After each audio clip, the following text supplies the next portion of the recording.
No, there's no polyphenols in grapeseed oil. We extracted the good stuff. And by the way, cottonseed oil was one of the original ways that oils from plants became popular. If you do have high blood pressure, it's worth the experiment.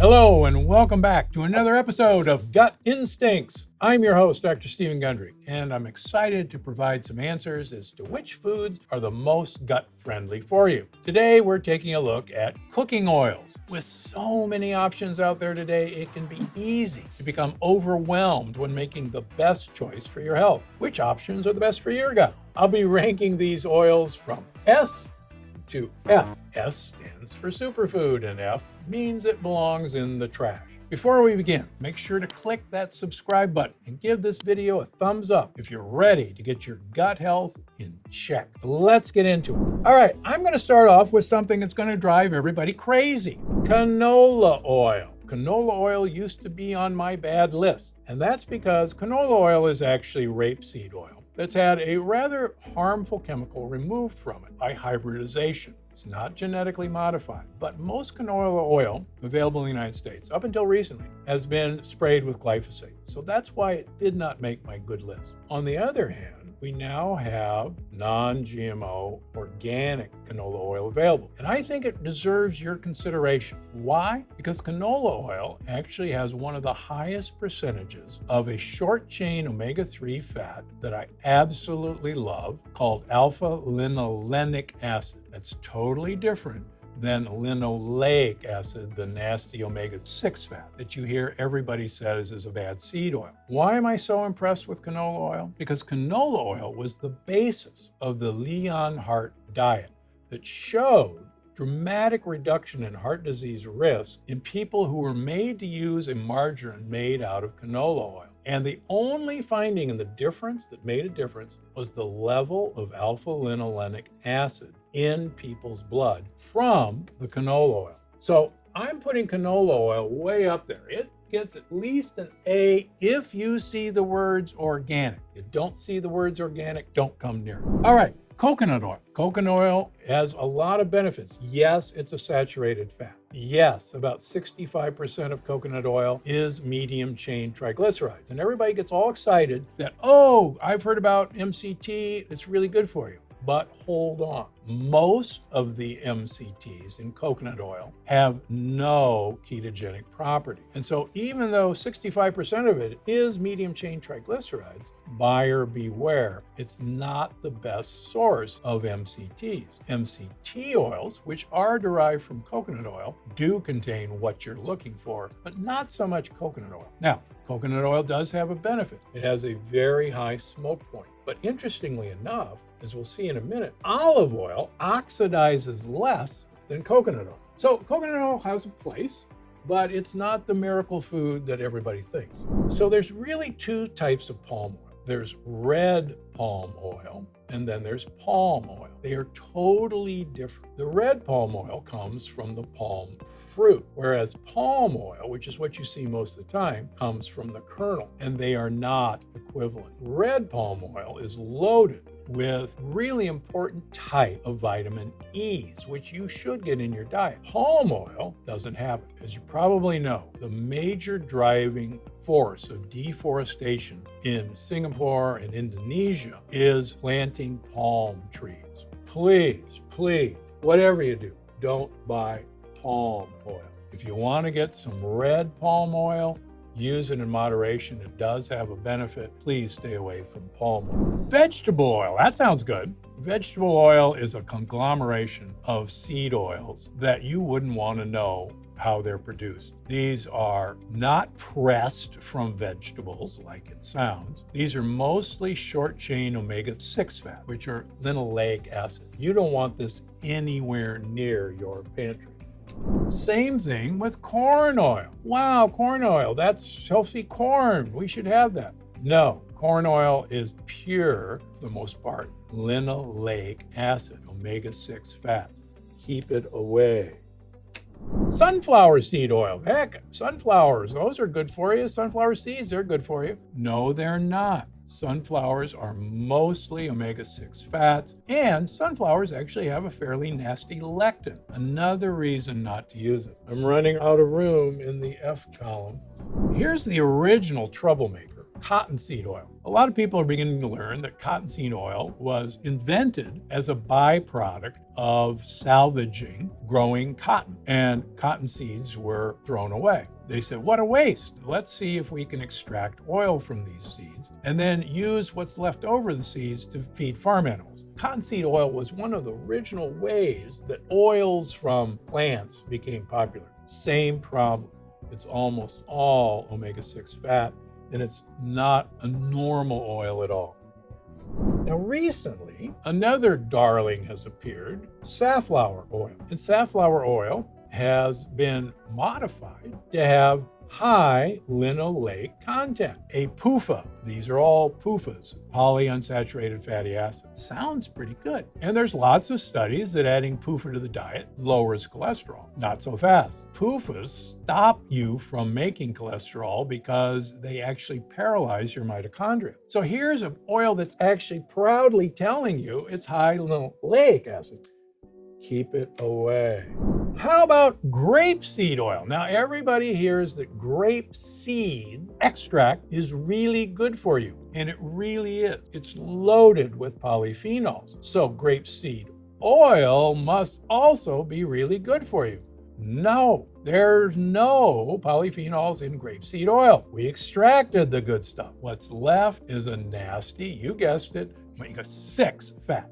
Stay away from grapeseed oil. Extra virgin olive oil. You've heard me give lecture after lecture after lecture. If you look at some of the healthiest, longest lived people in the world, they use a liter of olive oil per week. Think about that. A recent study out of Harvard, a 25-year study, showed that people who got about 1.5 tablespoons of olive oil in their diet had dramatic improvement in memory compared to people who didn't. So you want a superfood, it's extra virgin olive oil. How about soybean oil? Oops, same problem. It's almost all omega-6 fat. And soybean oil also has a really nasty lectin. So if there was more room on the F, all of these would be joining on. How about avocado oil? Let's take a quick break to test your knowledge on avocado oil. Here are 2 facts and 1 lie about avocado oil. Can you guess which one is the lie? Avocado oil provides vitamin E.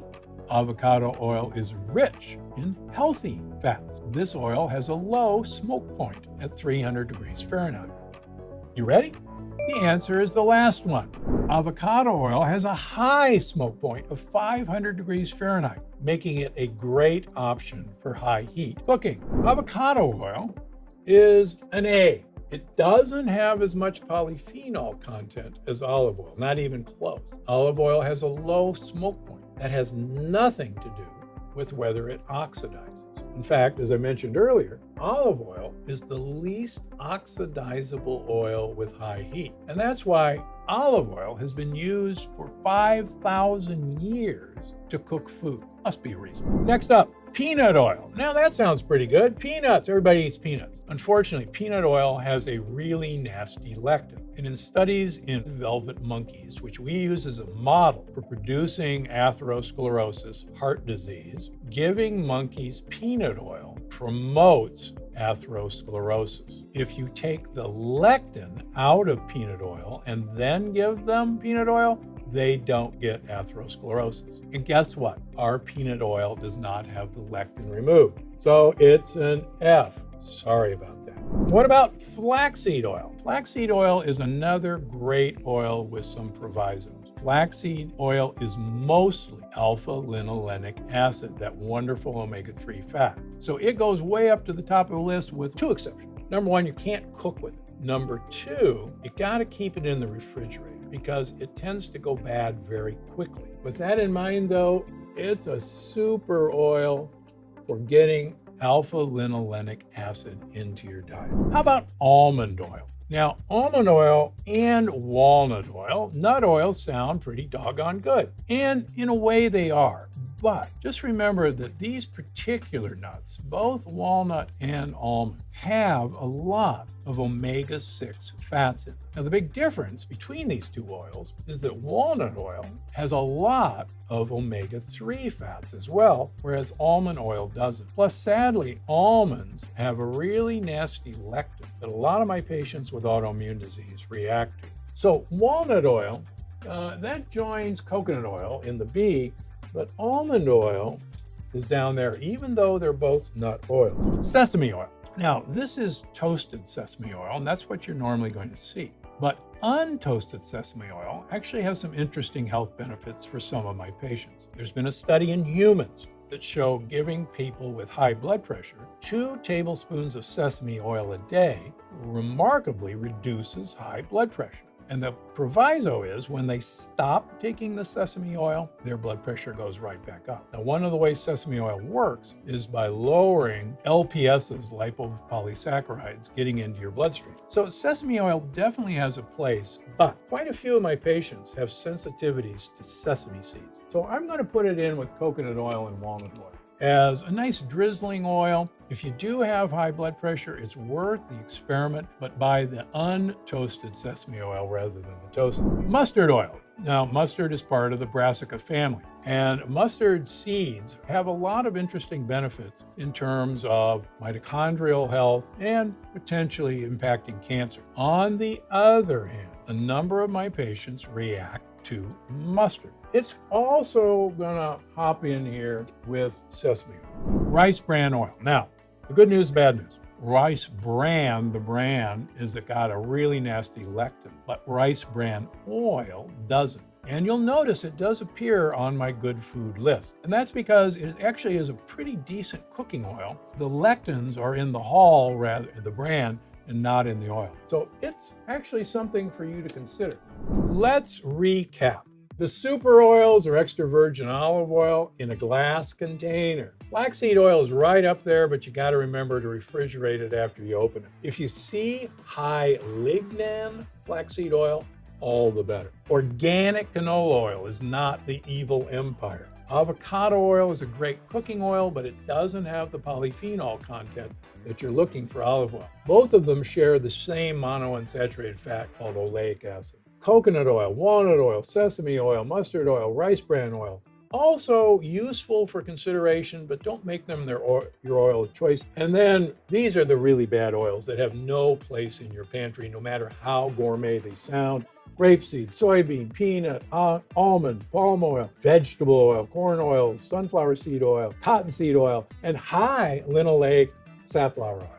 Keep them away from you, your kids, and that is my gut instinct. If you enjoyed this episode of Gut Instincts, don't forget to subscribe and hit that like button. Let me know in the comments which cooking oil is your go-to. Remember, eat smart, feel great. I'm Dr. Gundry, and I'll see you next time.